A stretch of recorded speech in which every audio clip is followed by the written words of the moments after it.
నమస్తే అండి. శ్రీ గురుభ్యో నమః. ఓం శ్రీ మాత్రే నమః. అందరూ ఎలా ఉన్నారండి? నేను మీ రామకృష్ణ హాన్, ఆస్ట్రో న్యూమరాలజిస్ట్‌ని. మీకు అతి త్వరలో అంత దగ్గరలో ఉందండి సుదర్శన హోమం అనేది. నేను ప్రతి వీడియోలో మిమ్మల్ని చెప్పి గుర్తు చేస్తున్నాను. ఈ అవకాశం మళ్ళీ తప్పిందంటే మళ్ళీ సంవత్సరం వరకు వెయిట్ చేయాల్సిందే.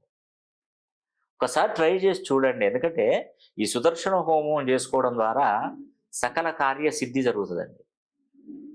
ఆ మహావిష్ణువు యొక్క అనుగ్రహం అనేది కూడా తప్పకుండా పొందుతారు. దానిలో ఎటువంటి సందేహం లేదు. నిజంగా స్వామివారిని ఉత్తర ద్వార దర్శనం చేసుకోవడం ద్వారా మనకున్నటువంటి కర్మలన్నీ తొలగిపోతాయండి.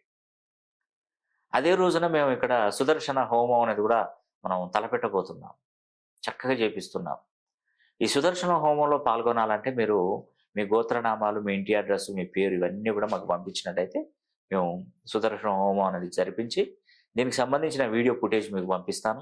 అందులో భాగంగా మనం ఈ స్వామివారి ఈ యొక్క ప్రసాదాలు అండ్ విభూది, స్వామివారి ప్రసాదాలు, ఆ హోమం కాల్చినటువంటి విభూదిని కూడా మీకు తప్పకుండా మీకు మీ ఇంటి అడ్రస్కు పోస్ట్ చేస్తాం.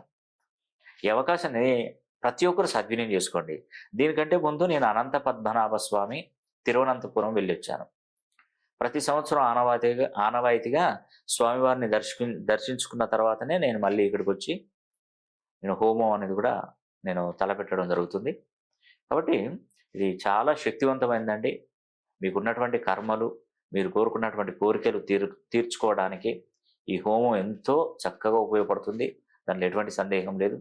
కాబట్టి వివాహాలు జరగనటువంటి వారు, ఉద్యోగ అవకాశాల కోసం ప్రయత్నిస్తున్నటువంటి వారు, అనారోగ్య సమస్యలతో ఇబ్బంది పడుతున్నటువంటి వారు, తర్వాత వ్యాపారాలు సరిగా జరగక భార్యాభర్తల మధ్య విభేదాలు ఉన్నటువంటి వారు, ఎక్కువగా రుణ బాధలతో ఇబ్బంది పడుతున్నారు, కోర్టు కేసులు ఉన్నటువంటి వారికి శత్రు వినాశనం కావడానికి ఈ సుదర్శన హోమం అనేది కూడా ఎంతో చక్కగా ఉపయోగపడుతుందండి.